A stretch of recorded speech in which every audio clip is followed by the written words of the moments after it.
All right, well, welcome back. We're learning about the Native American tribes that influenced our area in and around Pennsylvania. On Tuesday, you learned about the Lenape and how their greatest influence is along the Delaware River. It's the river that separates Pennsylvania and New Jersey the whole way up to New York State down to Delaware. So the Lenape lived in that region, also known as the Delaware by the Europeans because they lived along the Delaware River. And then yesterday, on Wednesday, you learned about the Confederation of Five Tribes. Those five tribes predominantly lived in New York State, and they joined a confederation that we now call the Iroquois Confederation. Later, the Iroquois gets known as the Nation of Six Tribes because they adopt the Tuscaroras from northern Pennsylvania. And then today we're going to learn about the Susquehannocks. The Susquehannocks lived, they were, of the three tribes, they were the closest to our area. We're in Lancaster County, right down here. The Susquehannocks had originally been in northern Pennsylvania, and they lived along the Susquehanna River, which is right here, and also along the Juniata River that heads out toward Altoona. And they keep getting pushed down further and further by the Iroquois, so they get pushed further south until they're predominantly in the area between small villages, between the areas of Harrisburg and then down to the Chesapeake Bay down here. And so they didn't get along. The Susquehannocks didn't really get along with the Iroquois. They get pushed around by the Iroquois, but they often raid the Lenape as well. And so let's take a look at who they were. Okay, who were the Susquehannocks? So we'll look at this PowerPoint a little bit here.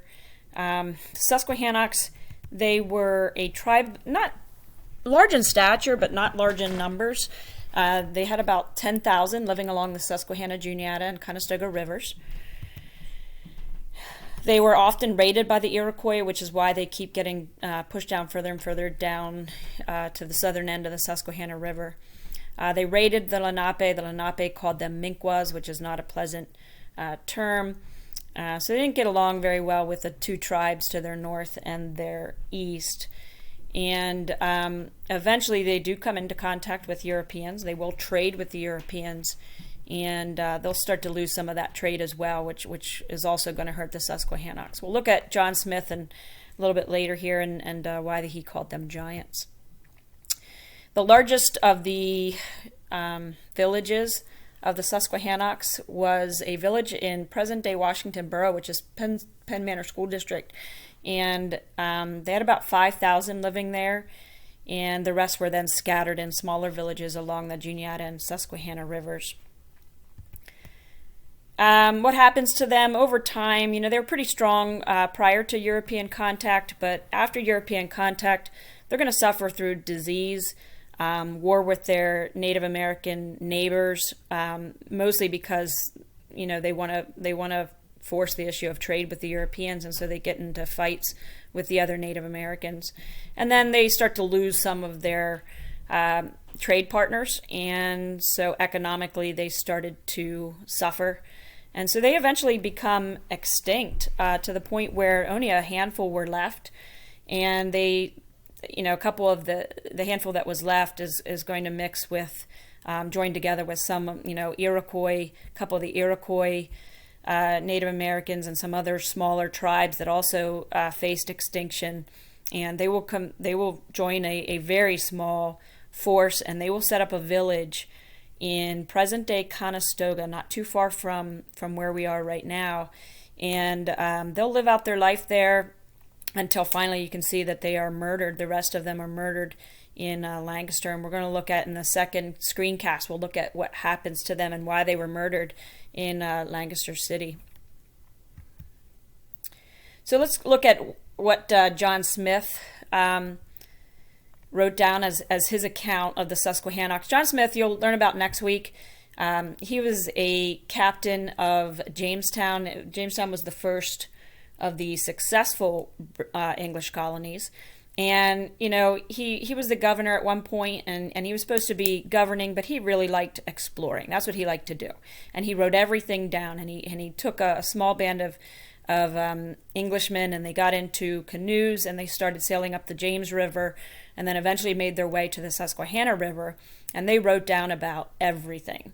And you'll find out about that next week. But when they come to this area and they come face to face with some of the Susquehannocks, he was just astonished by their physical size. And he was known as a person that could exaggerate quite a bit in his writings. However, he's not exaggerating too much about their size, because you can see here, this is a skeletal remain of a Susquehannock Indian, and it's their average height was between 6 and 7 feet, whereas a European average height at that same time period was about 4 to 5.3 inches. And so the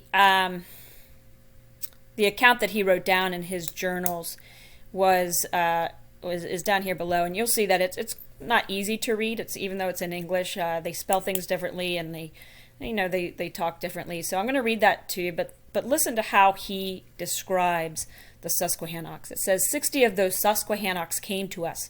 Such great and well-proportioned men are seldom seen, for they seem like giants to the English. These are the strangest people of all those countries, both in language and attire.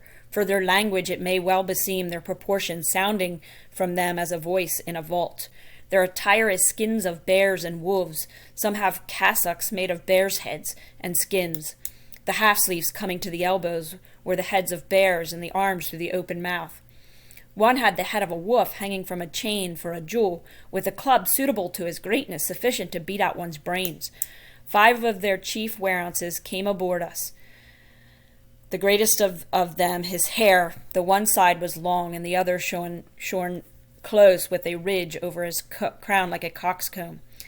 The calf of whose leg was of a yard around, and all the rest of his limbs so answerable to that proportion that he seemed the goodliest man we ever beheld. So whose leg, or calf of the leg, was a yard around. Seems a little outrageous. So what happens to them? Well, they were a strong tribe early on, and especially before European contact. But then after European contact, they started to diminish and fight with their neighboring tribes. They become known as the remaining Conestogas or Susquehannocks became known as the Conestogas.